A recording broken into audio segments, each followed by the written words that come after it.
very good evening. This is Primetime News. I'm Sonali Wanigabaduge. And I'm Shane Silva. Japan has warned that it will respond with force if China makes any attempt to land on a chain of disputed islands in the East China Sea. Now, are these the birth pains of a new conflict in the Far East? We have a comprehensive report coming up on the international desk, but first a look at the headlines. The JVP charges at the CEB's board of directors are businessmen who sell electricity to the board. A tense situation arises in Parliament over the electricity tariffs. The Jatika Hello Urume questions as to why electricity tariffs were increased when world oil and coal prices are on the decline. And the herd of wild elephants, which has encroached upon 4 settlements in Ampara, claims a second human life in 2 weeks.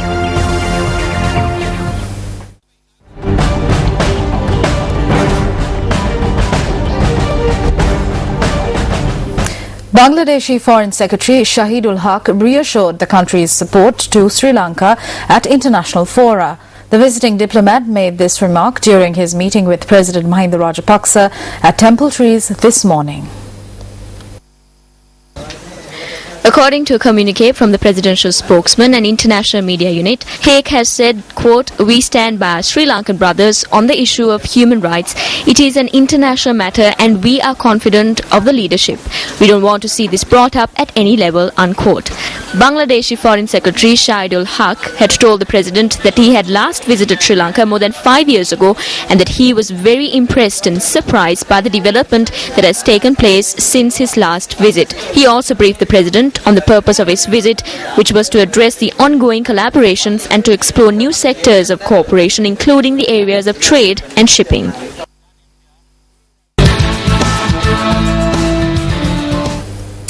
Well, over the past few days, we have extensively covered the various aspects of the increased electricity tariffs. Yesterday, we spoke about a 3-point pressure on the common people. Now, Shane, I believe you have more for us on this. That's right, Sonali. Now, over the past few days, when we were discussing the revised electricity tariffs, one theme that has been coming up is, of course, the poor administration, the alleged mismanagement and the corruption at the CEB. Now, yesterday, we touched on what we call a 3-point pressure, highlighting how the electricity tariffs will batter the ordinary people on 3 fronts. Now, talk is abound of the seen and unseen forces that are applying this 3-point pressure. One of these forces is the board of directors of the CEB. Now, this discussion was fueled by a statement made by parliamentarian Sunil Handunetti, a member of the Jatika Vimukti Peramuna Politburo, on the press release program telecast on our sister channel Silsa TV this morning, that those who have been appointed to the CEB's board of directors are persons who sell electricity to the national grid. Let's take a look at what the parliamentarian had to say.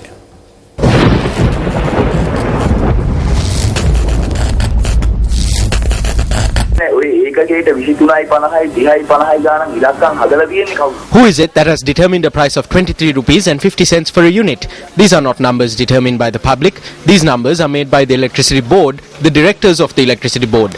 I can responsibly state that there are companies formed by those in the board of directors. These are private companies which have some stake in the CEB, but the CEB does not receive anything from these companies.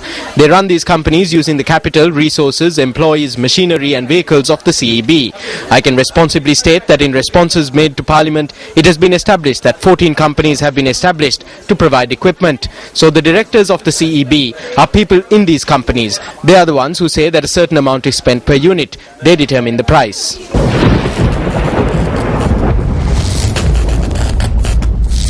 Now, meanwhile, at a conference organized today by the Intercompany Employees Union, where calls were made for the wages of private sector employees to be increased parallel to the increase in fuel, electricity and transportation costs, Vasanta Samarasinghe, the union's president, had this to say.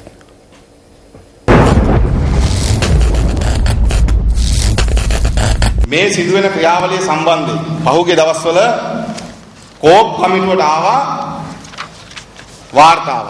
A report was submitted to the Committee on Public Enterprises on this process. There are 17 companies that are listed as administrative companies. These are all companies that fall under the Ceylon Electricity Board and they have different stakes. That means these are companies owned by the CEB. However, it has lost the shares gradually and now the persons who hold the positions of director in the CEB have become the owners of these companies.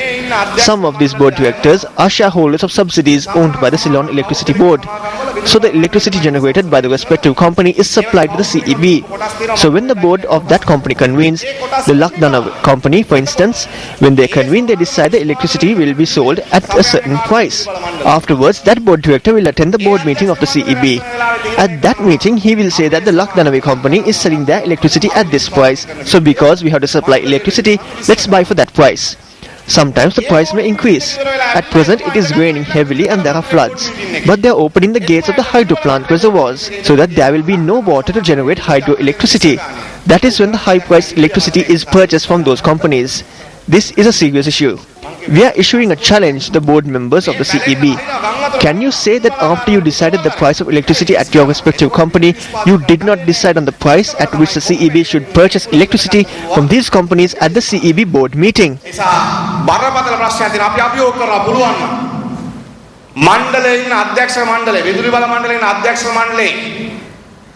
සමාජිකයෝ කියන්න තමන් අහවල් සමාගමේ ඉඳගෙන ඒ සමාගමේ විදුලි බිල තීරණය කරාට පස්සේ ඇවිල්ලා මණ්ඩලයේ ඇතුලේ ඒවා විකුණන මිල තීරණය මිලදී ගැනීමේ මිල මණ්ඩලයේ බෝඩ් එකේ ඉඳන් තීරණය කරේ නැද්ද කියලා පුළුවන් නම් කියන්න.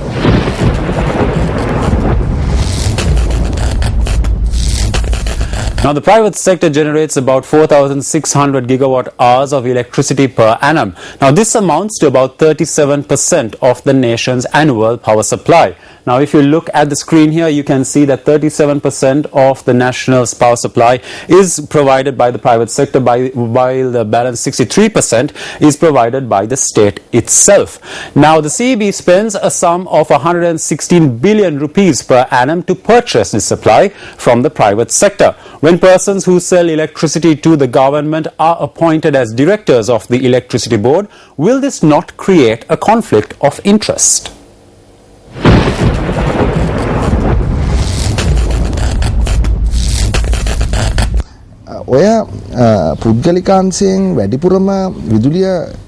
LTN Holdings or Lanka Transformers is the company that sells the most to the electricity board.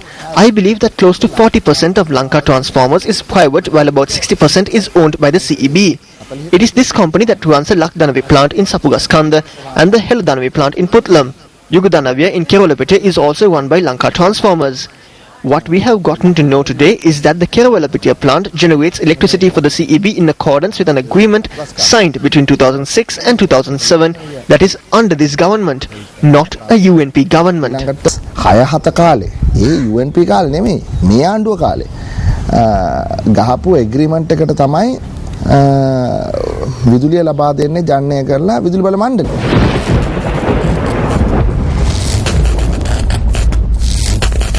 Now, as you can see on screen here, certain media reports over the past few days have raised questions as to whether the sluice gates of the reservoirs supplying hydropower plants were open so as to facilitate the purchasing of electricity from the private sector. Speaking at a media briefing convened today, Minister Wimal Weerawansa expressed these views.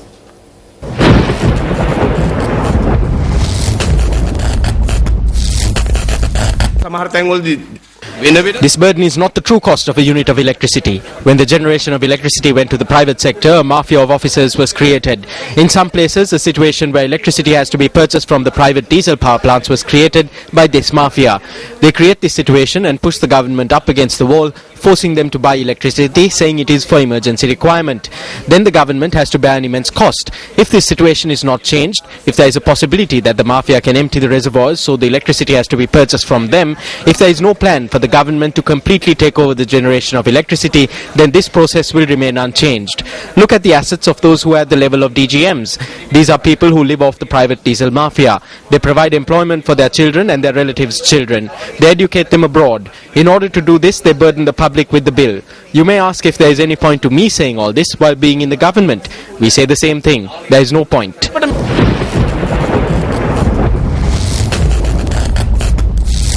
However, when we made inquiries from Gamini Rajakaruna, the Director General of the Mahavali Authority, he rejected the accusations that water is being released from the reservoirs. When Parliament convened today, the opposition posed questions on the electricity tariff hike. The Speaker had to adjourn Parliament until tomorrow, when a tense situation arose as a result.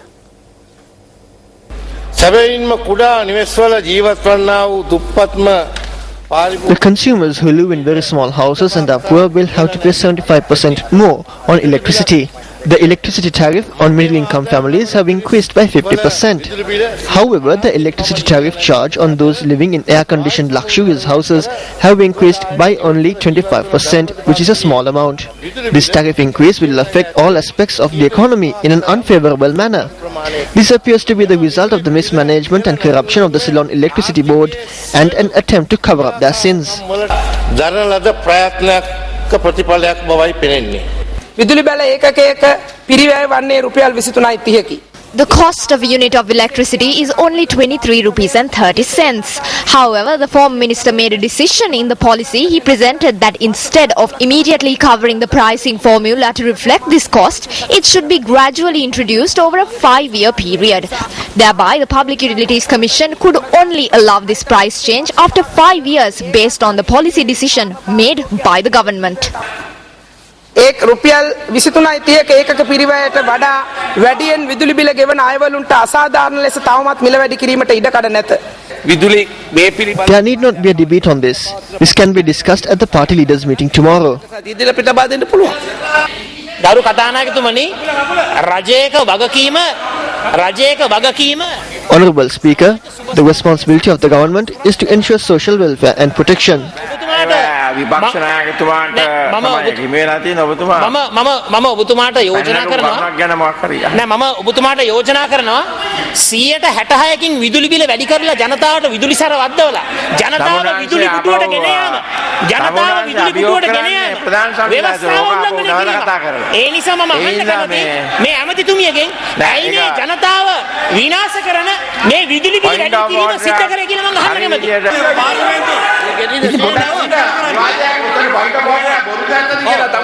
දැන් අද සභාවේ මූලික කටයුතු මොනවද? සභාවේ ප්‍රධාන කටයුතු මොනවද? සභාවේ ප්‍රධාන කටයුතු මොනවද? හොඳයි.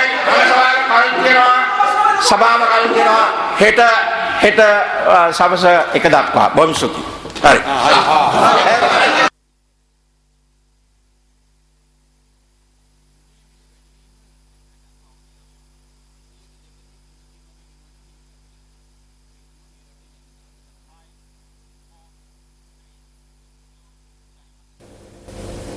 In the meantime, representatives of local government institutions across the island also staged demonstrations today against the rise in electricity tariffs.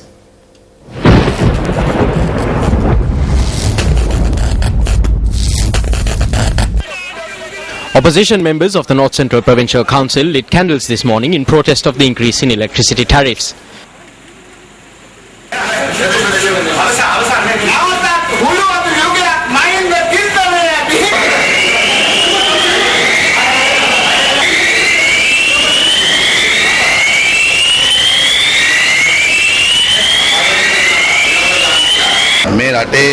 It is not only our councillors, but people across the country are feeling this hardship. The people are speechless. As the United National Party, we call on the government to immediately reduce electricity tariffs. ජාතික පක්ෂයක් විදියට අපි මේ ආණ්ඩුවට කියන්නේ වහාම මේ විදුලි බිල අඩු කරන්න. A demonstration was held against the electricity tariff hike near the clock tower opposite the Central Provincial Council offices in Pallakele. The protest was held under the auspices of opposition members of the council.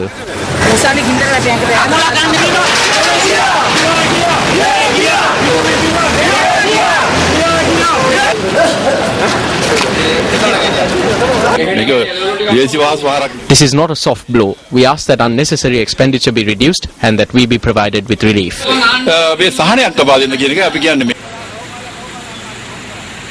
A demonstration was also staged by opposition members of the Horana Pradeshia Sabha. Opposition members of the Alpite Pradeshia Sabha attended today's council meeting wearing black bands as a mark of protest against the electricity tariffs.